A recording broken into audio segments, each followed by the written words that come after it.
Hey everyone, my name is Debbie Martinez. I've been here in Cheyenne almost 51 years.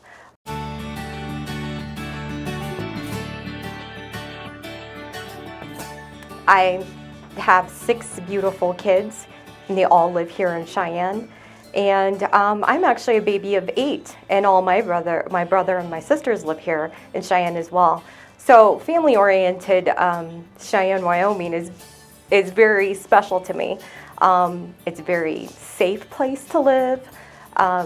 Bringing up my kids and playing sports, volleyball to baseball.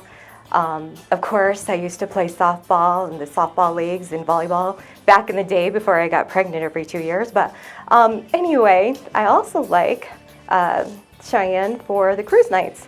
And I've been photographing lots of pictures of different kind of cars and just enjoying the environment that I'm receiving back from our community. Overall, Cheyenne is great because it's really nice to bring up a family here. It's a safe environment for me and my kids to live. Being a single mom, it really has a peace of mind.